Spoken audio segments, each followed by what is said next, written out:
Hello, hello. Ron Callis here with another episode of Automation Unplugged. Today is Monday, October 30th. It is a little bit after 12:30 p.m.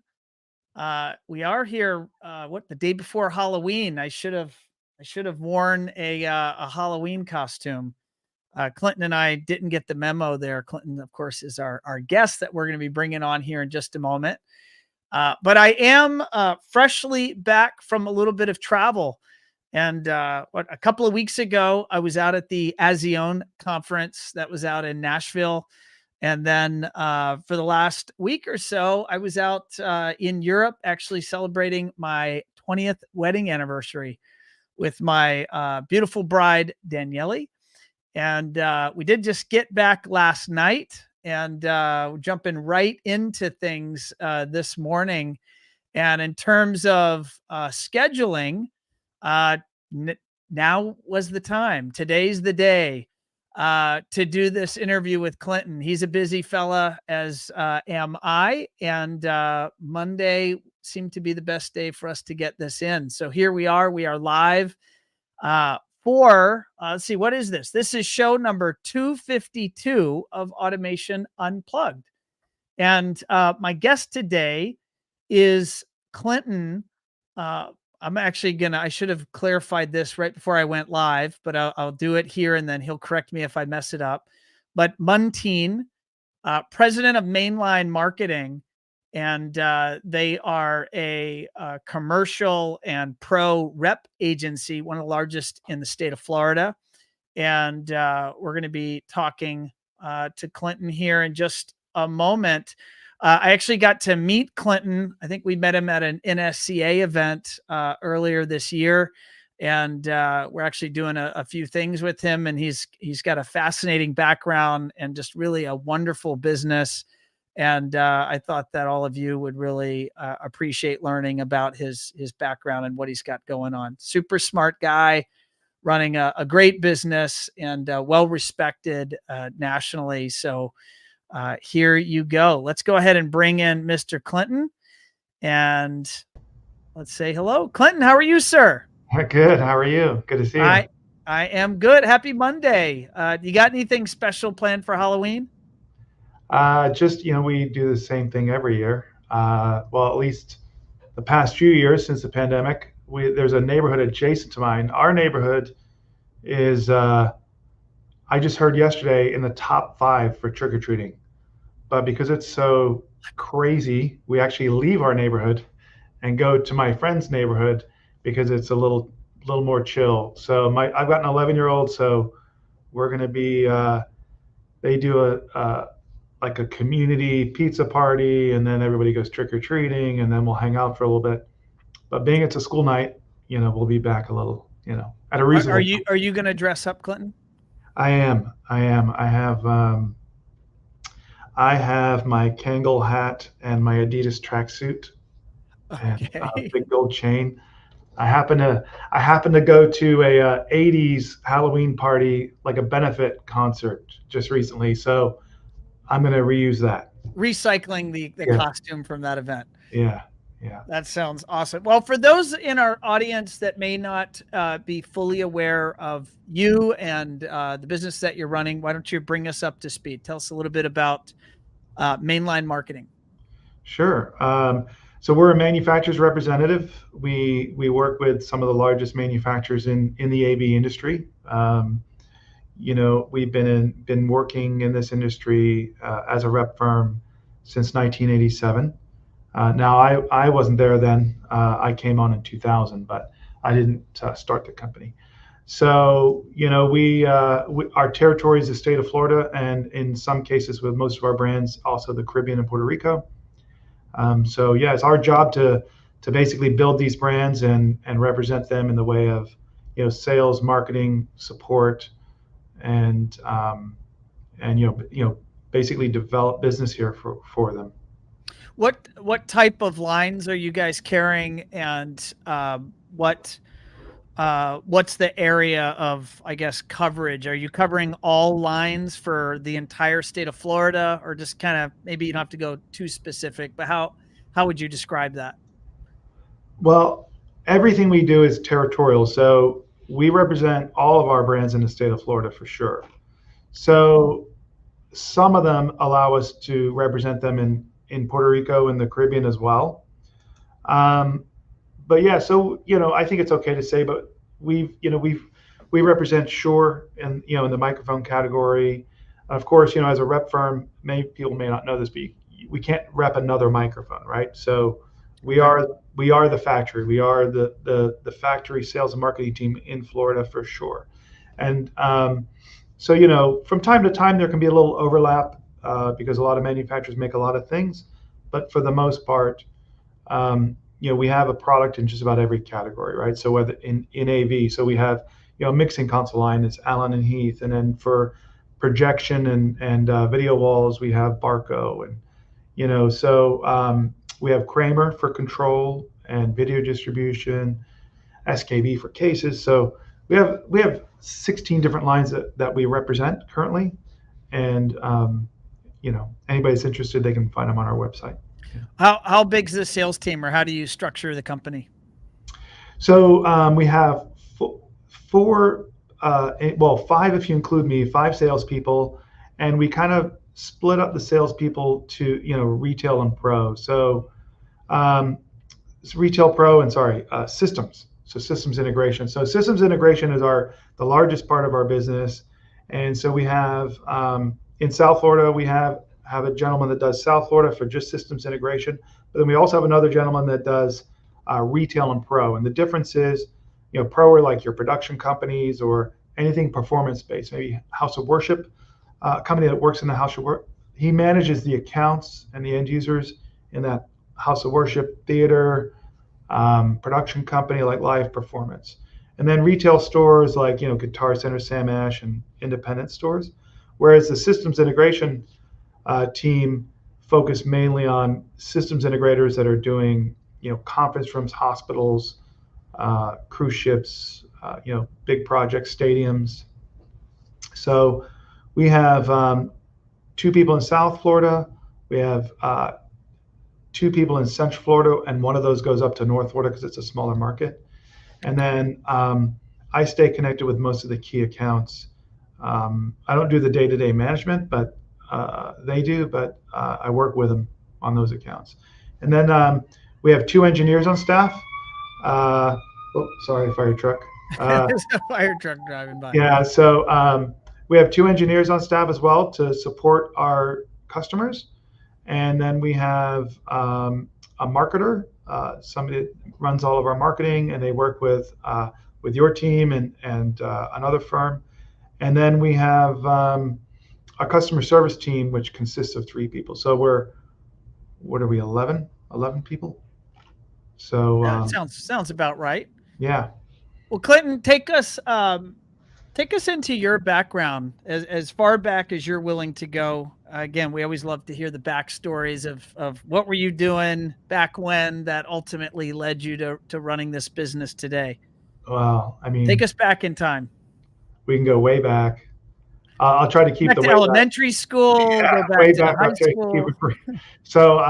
So this is a fun fact. Most people, because I don't sound like it, most people don't know that I was born in the UK, and to British parents. So, my dad was actually Irish, but he lived in Britain. So I was born there. I moved to the U.S. When I was 19. Now, I'll explain the accent. I don't hear the accent. Yeah. So my mother remarried when I was 3 to an American. So my theory is I lost my accent after about 4 years. So my theory is that growing up, listening to that in the house since I was 3, that once I moved here, I just I lost it. Right. Could you go to England and pick it back up? Is it there to resurface? Maybe after a few beers or so, it comes out a little bit. I've been there for a week. So it can. I think what normally happens, people say it comes back, but I think what it is it's the terminology, right? Like phrases and terminology. You start rolling back into those when you're back home, and right. So they speak a little differently over there. Yeah, so I moved here when I was 19, but even prior to that, I've always had this interest in music, and I fiddled around with the guitar, but my sister was really the musician, and I was always into the technology, and I would record her playing, or just mess with my dad. He had a reel-to-reel, and I used to like to mess around recording, doing live recording, or even overdubbing and mashing songs together.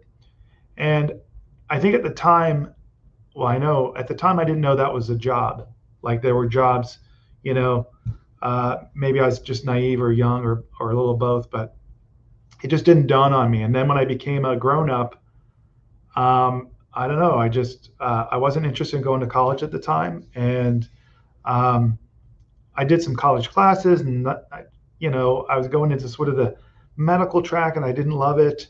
And I just couldn't find my spot. And so I ended up getting in sales. And where were you living, Clinton? What region? Or were you in Florida? Well, this is yeah. So a little bit of this was happening in England. Deciding not to go to college and getting into sales, but yeah, that kind of carried over. I've lived in Florida pretty much the whole time I've been here in the U.S. I did live in New York for 2 years, but followed a girl up there, came back.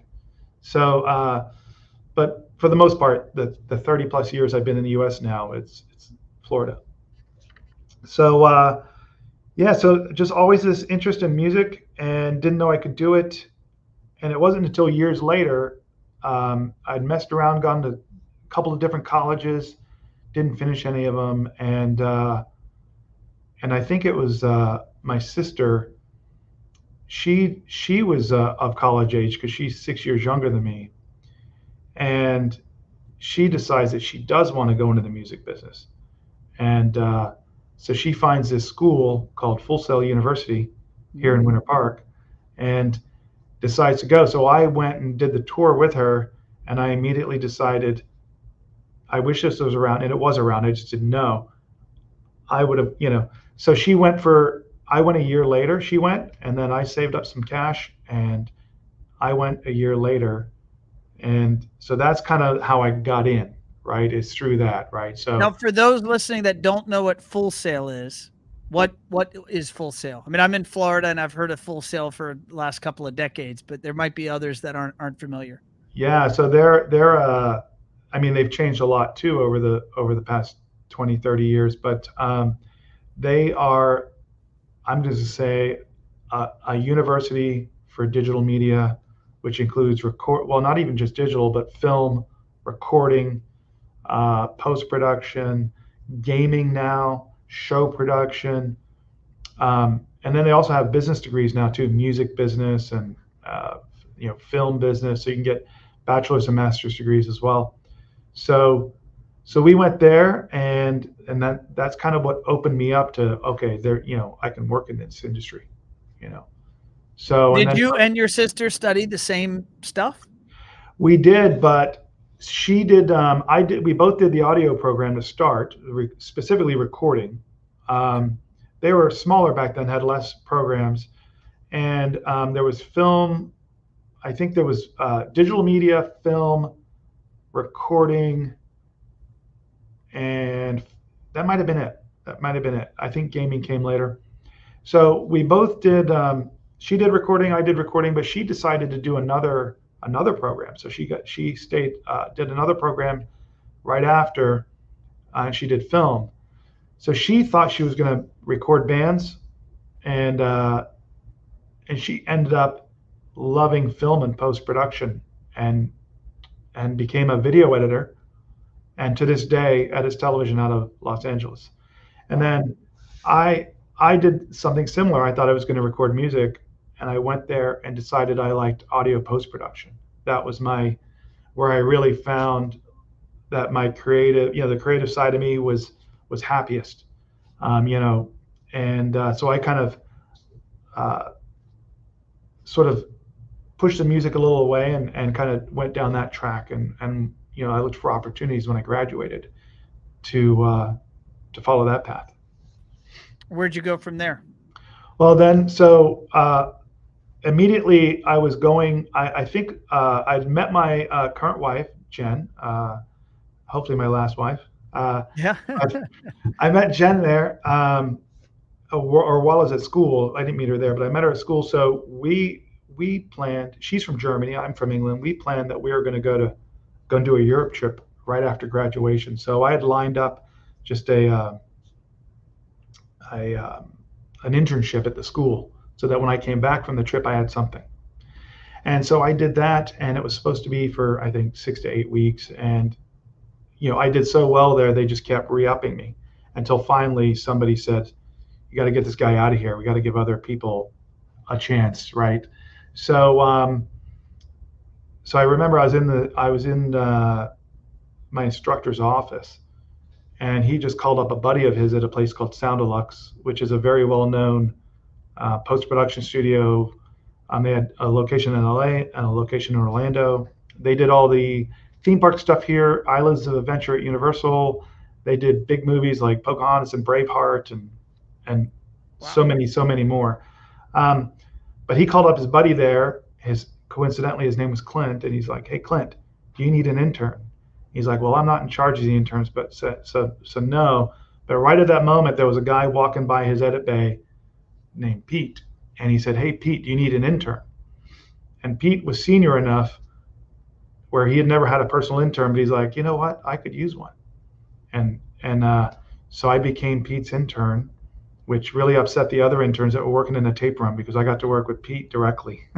Wow. Yeah, so just, like I tell people, like, you make your own luck, right? So that was luck, but had I not worked hard, that guy wouldn't have made the phone call, right? So,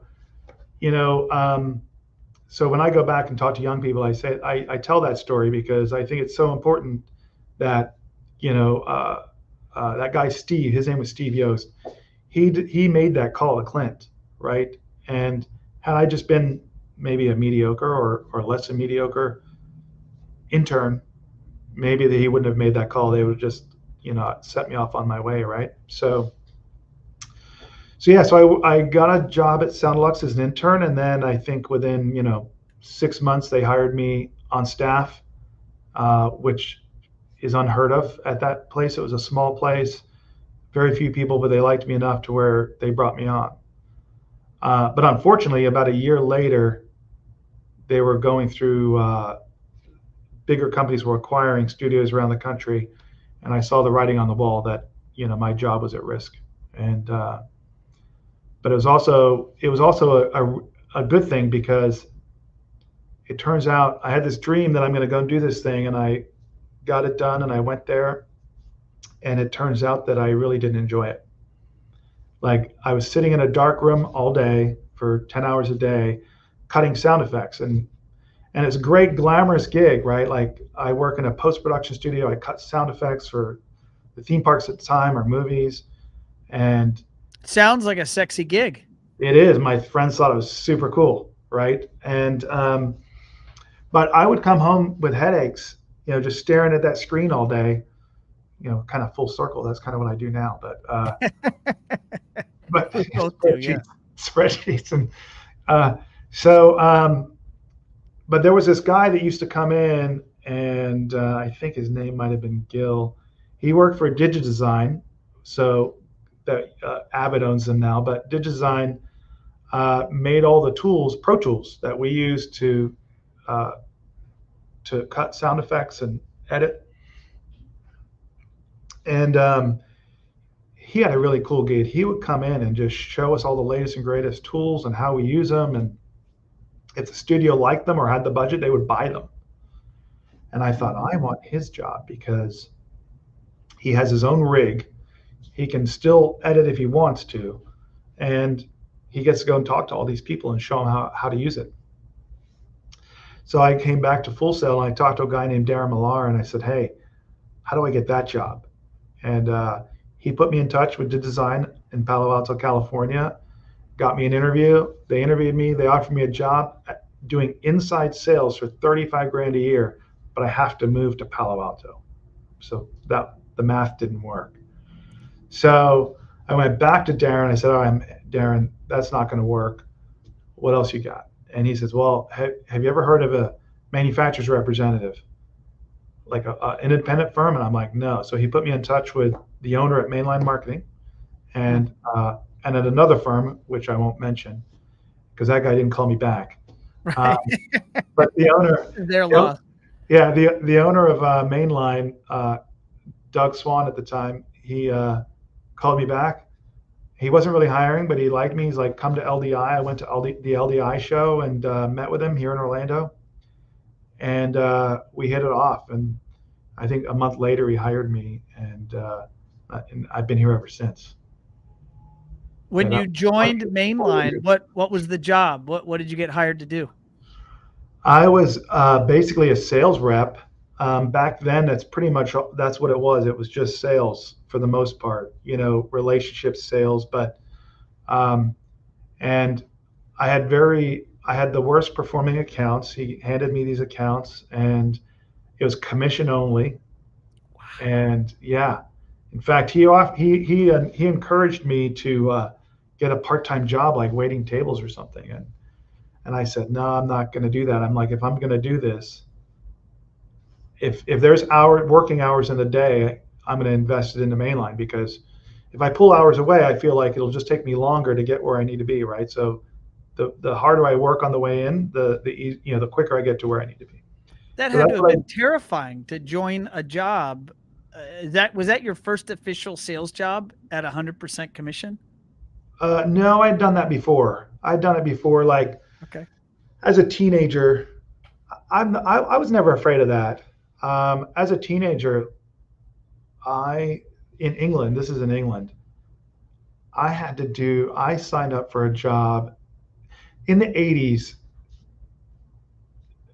Replacement windows in England was a thing, like vinyl windows, like you see the commercials nowadays for like New South or whatever.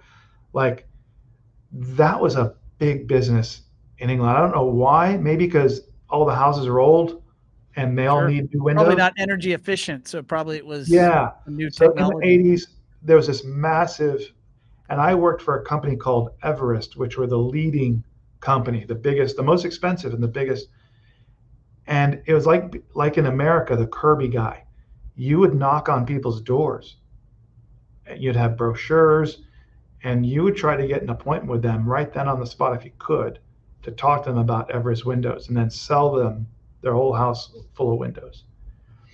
I don't think I sold many, but that was like really incredible sales training, So I'd done some other sales gigs, as a young man, similar. So I wasn't necessarily afraid. I was in a good place. I was in a good living situation where my rent was really low. And so it was relatively low risk, right? I mean, I was 27 years old. So in that respect, it's a little risky, Yeah. But it worked out. And how did you perform in your first few years in Mainline? Very well. Again, partly luck and hard work, right? So Doug gave me a handful of accounts that weren't performing very well. We represented a brand at the time that was releasing something big, right? And I mean, I guess I can talk about it, but at the time we represented Sennheiser, and they were, because now we represent Shure, but right. But at the time we represented Sennheiser, and they were just about to launch what was something called Evolution Wireless, which is still a product today. But at the time, frequency agile wireless, if you had 16 frequencies, that was a lot. Well, they had 1,200 in a wide band. And it just did this, right? So it did that. And also I had this account that wasn't doing much with Mainline at the time, called All Pro Sound, who have since, now they're called Sweetwater Integration Services. They've been acquired over the years. But I think I took them.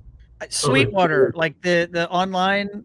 Yeah. I literally was just texting my Sweetwater sales guy, Chris. I was ordering some replacement Rode wireless microphones, actually. Oh, there you go. That's funny. Yeah.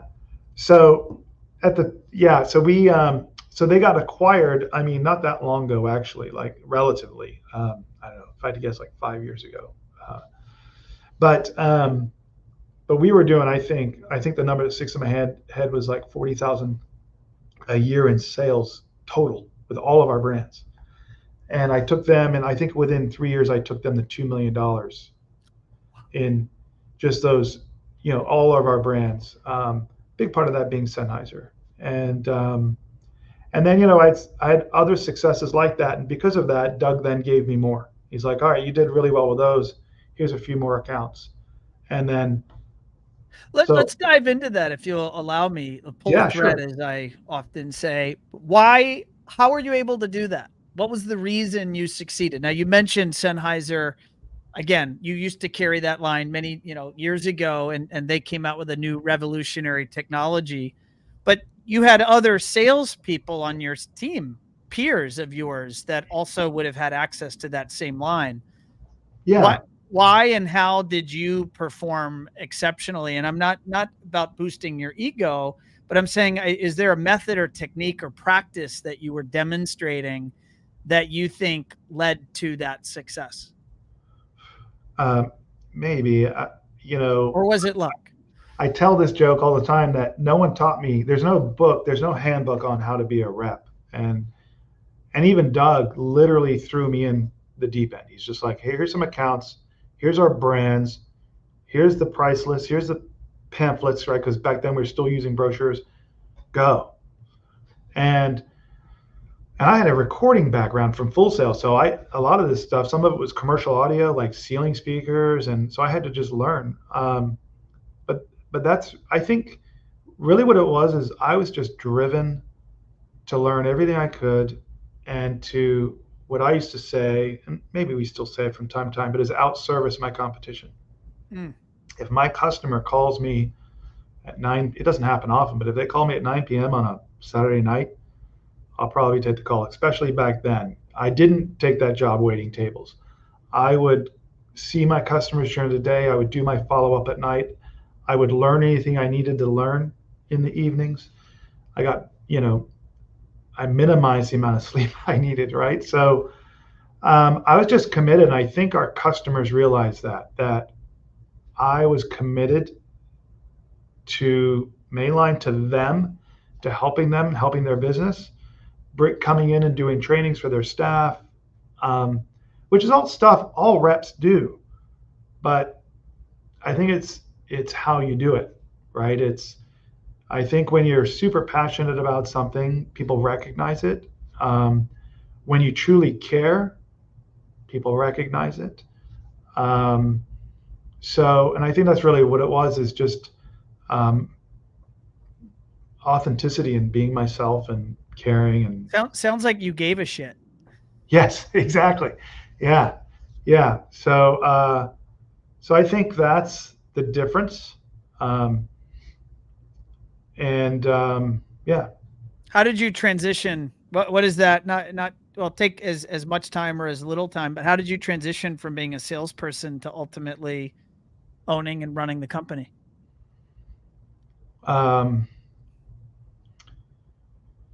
You know,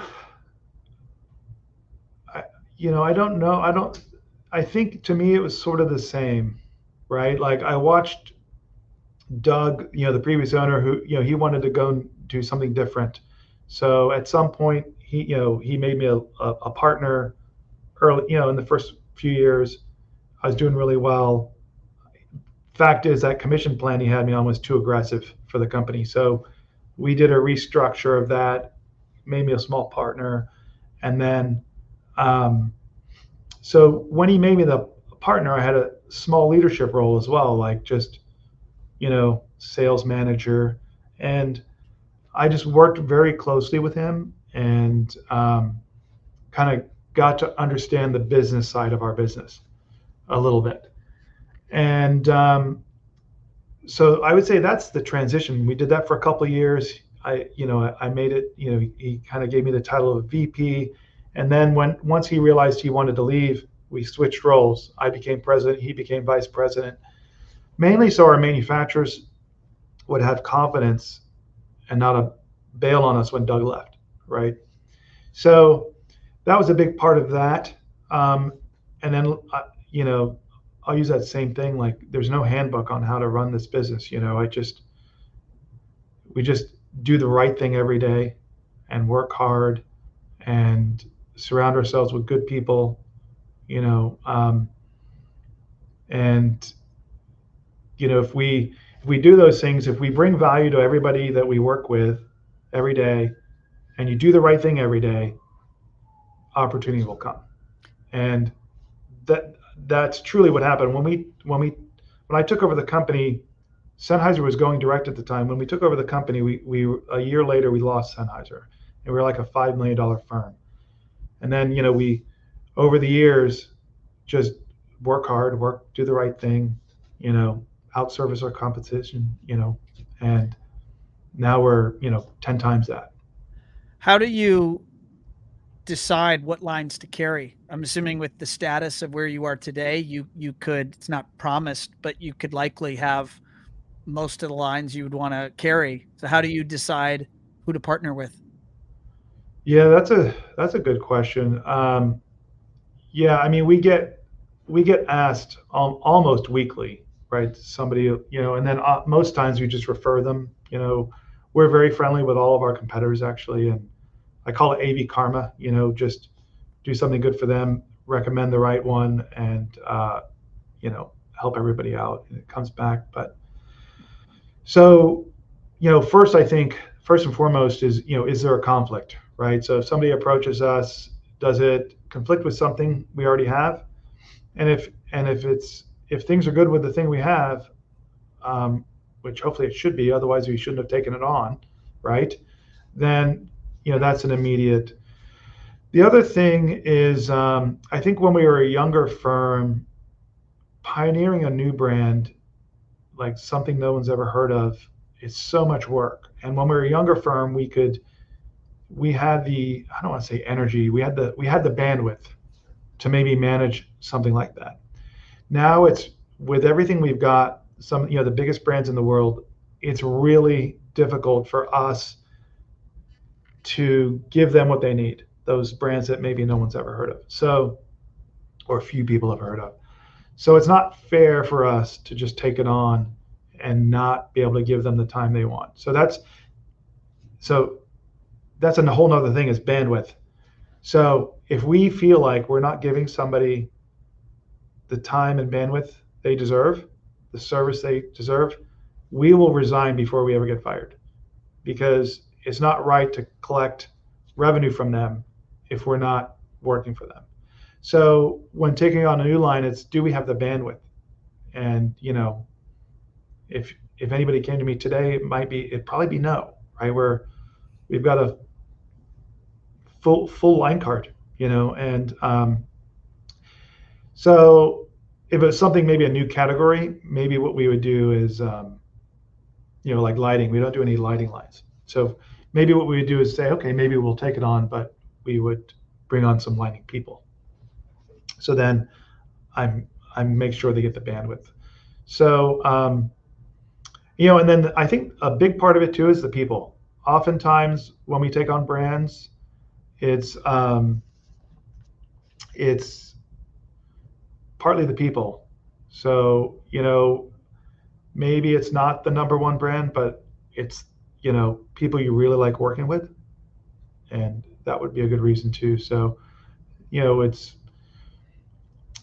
all of those things, I guess, How, at a big picture, what was business like in Florida for you through COVID, and what's it like right now? Like, and I'm just going to say, if you turn on the news, you think the world is ending. I mean, there's a lot of, bad news out there today. This is October 2023, and we're going to be entering into a presidential election season here in the new year, and I know most of us are not looking forward to that, at least the divisiveness of our politics these days in America and kind of what's going to go on there. and Yeah. all the uncertainty in the economy. So I'm just curious, how was COVID big picture for you guys? And then what does it look like? What's the landscape look like Yeah. right now? Well, COVID was a challenge for us. I mean, I'm sure it was for almost everybody. But our job is to, one of the things I talk to our guys about is the most effective.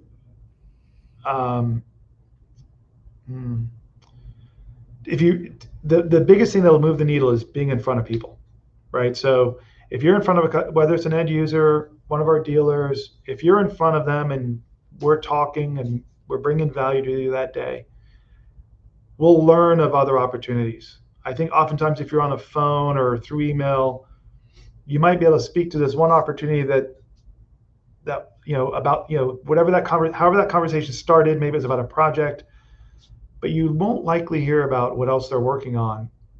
But in conversation like this, when two people are in a room. So that all went to crap in during COVID, right? Yeah, you weren't able to get face to face. Yeah, we couldn't get face to face. People were working from home. They weren't in their offices. People were reluctant to meet. And then, so we had to try to find new ways to engage with customers. We tried everything from virtual. We opened up our experience center that year, actually, in 2020. Of course, no one saw it coming, neither did we. Perfect timing. Yeah, perfect timing. So we did a virtual grand opening. Wow. Where we set up cameras and did a live stream like this, and had people join us so they could see it and hear it, and so we had to get creative, and we did some trivia events. So events is a big part of what we do to try to engage with people, right? So we were doing virtual events, right? And until people got virtual evented out, right, which happened fairly quickly. But the interesting thing is it's had a permanent effect on our business. So pre-pandemic, if we call up an integrator, dealer, or one of our end users and for an appointment to come and talk to them about Shure microphones, I mean, unless they were just out of town, you could almost always get that appointment. Lunch and learn, whatever it might be. It is way more difficult now mostly because their teams are now scattered. You can't just go to somebody's office and meet with 5 or 6 people and do a lunch and learn. They're hybrid workplaces now. Yeah, they're hybrid. Maybe they have to go in 2 days a week. Maybe they don't go in at all. And in South Florida specifically, if you might live in Kendall and your office is in Fort Lauderdale. If you don't have to make that drive, that's that. So it's so that's really changed, right? So we used to set goals on. Not really set a goal. I mean, I guess it's goal setting, but it's really a self-inflicted goal. So my team would look at a calendar for the quarter. We have a quarterly meeting. They'd look at the calendar and say, okay, there's 13 weeks in a quarter. There's Mondays and Fridays are going to be in my office doing my follow-up and setup. Tuesday, Wednesday, Thursday, 3 days a week, I'm going to see 3 or 4 customers a day. And you do the math for 13 weeks. You pull out Thanksgiving and Christmas this quarter, and I think I can see 100 customers, right? Yep. This quarter. And then at the beginning of the following quarter, you just look at it. How'd you do, right? And it's just a way to sort of stay on track. Well, pre-pandemic, they would get close to that 100, but post-pandemic, there were times it was half or even a third of that goal. And there's still tons of interaction. Everybody's super busy. Everybody's got, everybody's shorthanded, super busy, lots of phone calls, lots of emails, lots of site visits, very specific targeted things we're doing versus sort of the, more proactive approach of, going into somebody's place of business and showing them the latest and greatest tools. And when you say post-pandemic, you mean like right now? right now, Still right you now, see this is that still the meeting case. count being half of what it was pre-pandemic. Yeah, so maybe it's a little better than half now, but now what we're seeing is, and I hope I'm wrong, but we're seeing a softening in the market, right? Yeah, So I don't watch the news on purpose because it's usually pretty negative, and yeah, I don't need that, right? So if there's something really big happening, a little banner will pop up on my phone and say, hey, the Russians just invaded Ukraine, right? So at right. least I know there's something big going on. Maybe I'll go and look at that and read on what's going on, or what's going on in Gaza. I know the big things, but I Yeah. don't know the little things, right? I'm the same So way, by the way. I scan Twitter. I'll scan Twitter and see the big news in the world, and then I'm good. I definitely try not to get sucked into the vortex of news TV. and I especially avoid it around election, by the way, just because, Oh yeah, yeah, it's it's just a shit show. Uh, so where was I going? Oh, so the softening. I think what we're finding is everybody's got a backlog of projects in that commercial market. Everybody's got a backlog of projects, and they're getting them finished up. But we're seeing less new projects coming into the pipeline. yeah, And we've talked to a couple of our dealers, and they're seeing it too. The retail side of our business, which is usually the canary in the, cavern or whatever they say. right. Canary in the coal mine. Coal mine. There you go. Coal mine. Canary in the coal mine.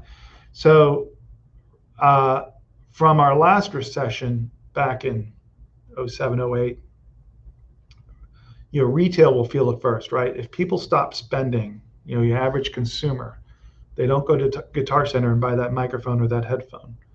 Mm-hmm. We feel that immediately, right? Like, Guitar Center doesn't reorder. We see that in our numbers pretty quickly. Within about 60 to 90 days, we're seeing a decline in new orders. Mm-hmm. On the commercial side of our business, because projects are usually 6 months at a minimum, usually a year or more out, it'll follow much later. And then, but the flip side of that, when the economy comes back, retail does this.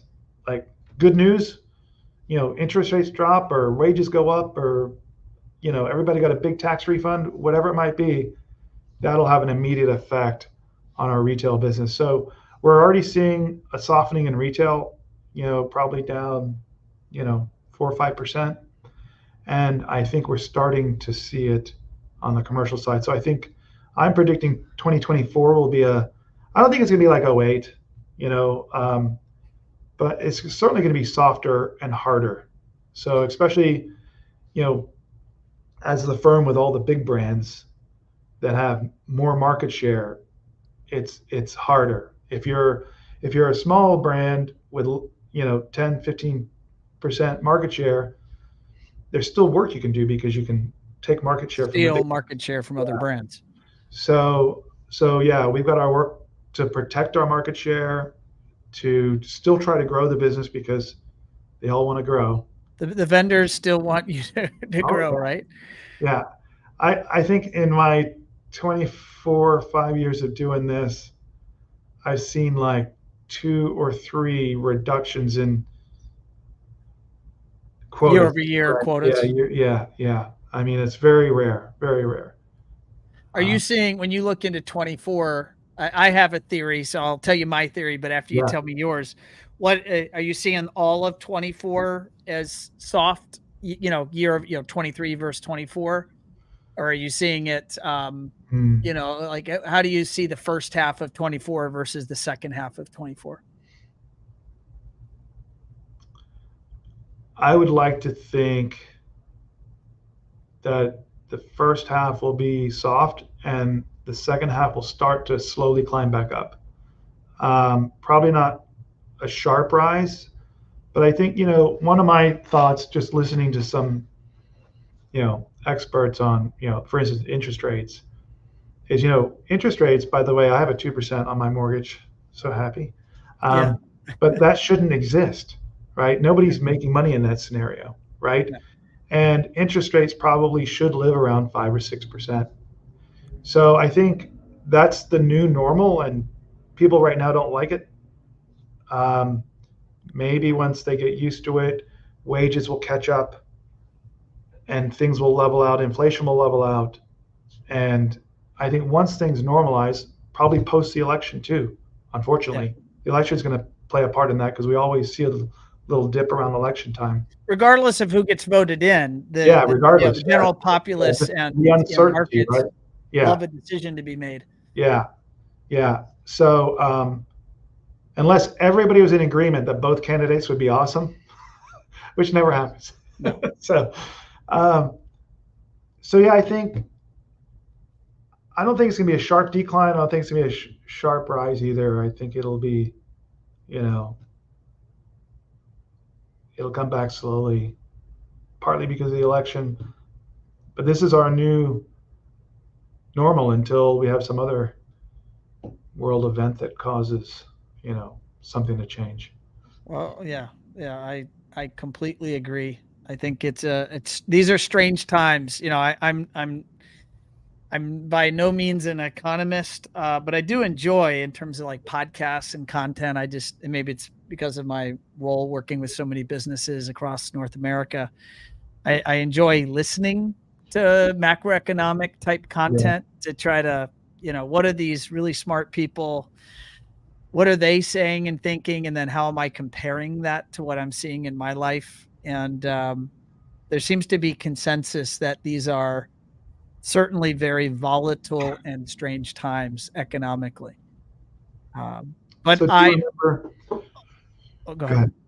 No, I was going to say, I believe that regardless of an economic environment, that we as business owners and operators can also choose to grow. Like it's a decision. How do you think about your day, your week, your month, your quarter? And despite the obstacles and the things that are in front of us, what can we do to stand out or be different? And so I don't think that in a tough economy, one has to necessarily shrink or take it on the chin. Or if you do take it on the chin, strategizing, how are you going to punch back? That's at least the way that I play the game. Yeah, we try to as well. So I was going to mention, we talked about NSCA BLC earlier. You made mention. Mm-hmm. Do you know that? Have you sat in on Dr. Kuhl's? I have several times. He is so funny. So he's a great economist, and what I love about him is that he basically admits that him and all other economists are just guessing, right? They just look at data, and the data they're looking at is all historical data, and what purchasing managers index, what purchasing managers doing, and then they basically take all this and then they just guess what's going to happen tomorrow. And I remember when we were at NSCA in 2020, it was late February 2020, right before everything went to crap and shut down. He got up on that stage and said, "This is just going to be a blip. It's going to last, 3 months, 6 months. I forget what And the funny thing is when he finally came back, and I don't know if it was the following year when we went back or we skipped a year, I don't remember. But that's how he started. He's like, "Well, I got that wrong, didn't I?" So, and everybody that was there, it's usually the same people there, right? So I would say, 70% of the people at that event, they come every year. And I thought it was great. And I just find it interesting that they don't have a crystal ball, and they're just like you and me. And they're looking at some metrics that probably make a better, more educated, guess. But I think we feel it too, right? Just we feel it in our business as business owners.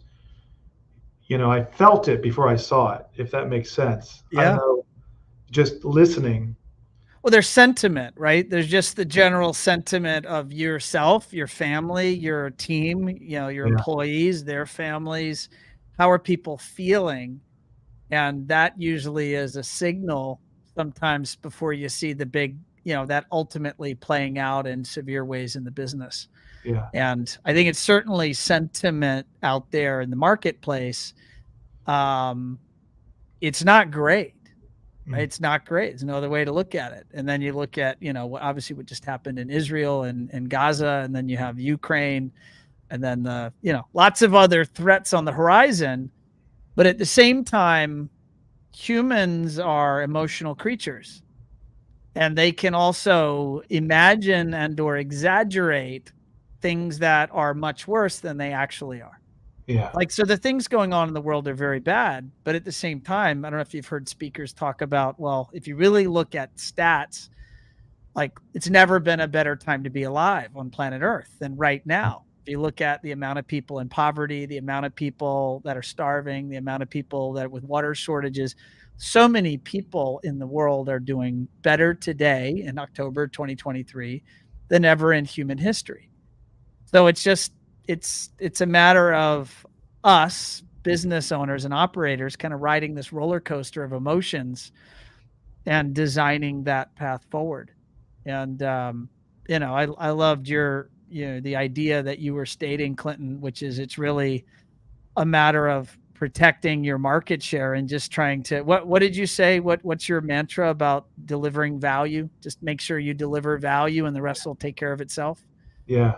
Every day. I would do the right thing too, because they go, but yeah, if we're bringing value to everybody, I mean, we even say, if you're making a phone call, even, what's the value in that call? If you're calling a customer, not to just check boxes. It's right? not calling them and asking them if they're ready to take an order Right. or make an order. That is right. not, And I coach yeah. my sales team the same way. Yeah. Like, never be that person Yeah. That's that's there's calling no and value asking in for that. that Yeah. order. There's value to it, me, but not for the customer. Yeah. So that's a long game, and building relationships, bring value, and like I said, when at our quarterly meetings, we review these things, and sometimes it's repetitive, right? Because quarter goes quickly, but we're always like, what's next, right? What are we doing today that we feel is valuable? Because just because we feel it's valuable doesn't mean it really is. So we have to, make sure that we're getting feedback that, like whatever it is we're bringing, people do find valuable, right? And like events, right? I feel events pre-pandemic were hugely popular, and now I find they're hit and miss, right? Like, Yes. I think people like events, but everybody's so busy, and then I think also post-pandemic, this is gonna, uh, I don't want to, but I think people care more about their time off. They're more protective of that time, right? That family time or friend time, or even alone time, right? Yeah. That if you're doing an event, at 4 p.m., yeah, they can get out of the office early and come to your event, but then tomorrow there's that much more work they've got to do. But also, if the event goes till 7 p.m., well, that's family time, you know. So I think pre-pandemic is much easier. Post-pandemic, I'm finding that maybe our events aren't valuable enough. We're not getting the same kind of turnout we used to get, and that's a tough one to figure out. I'll just add to that. I correlate your data. We looked at one Firefly, like we do business like you face to face. And this year we put more into events in terms of budget and people and resources than we have in all of our 16 years in business. And I'll just say that the outcome of that or return on investment of those investments were well below expectations. And it's just when we're looking back at, like, we love to deliver value. We love to teach. We love to train. We love to interact with our customers in our industry. And yet they're just at many of these events. It feels different. It's hard for me to put exactly my finger on what's different, but the world on the other side of COVID, particularly relating to events and the B2B relationship that we have with our customers, it's definitely different. And, part of me goes, well, that stinks. And part of me goes, well, that's fascinating. Yeah. So, like, why is it different? And what do we need to do to be more valuable so that ultimately we continue to drive business forward? It's like a puzzle. Yeah, it is. And if people are done with events, I don't know that they're done, but if events aren't effective, then I just wonder what else we can do, right? What's next? Or do we just need to change up the events, make them different? Yes. Or do we need to get away from events and do something that I haven't even thought of yet? Yeah. We'll figure it out. Clinton, for folks that are tuned in, want to get in touch directly with you or learn more about Mainline, where would you send them?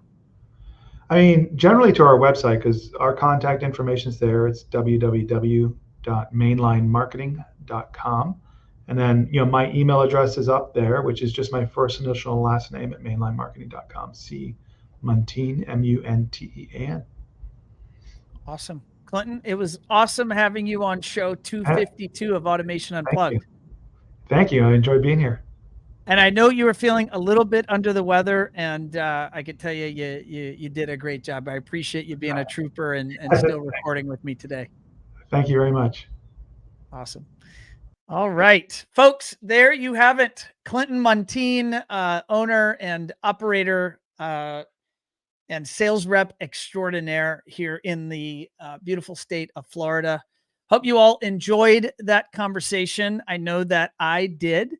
And we have a lot of shows. I have some new help here at One Firefly. Deborah's my new executive assistant, and she's working with Allison and Rebecca. And we have lots of great shows lined up for the balance of the year. And so keep tuning in. We're going to keep producing these shows for all of you. And until next time, I will see you all very soon. Thanks, everybody.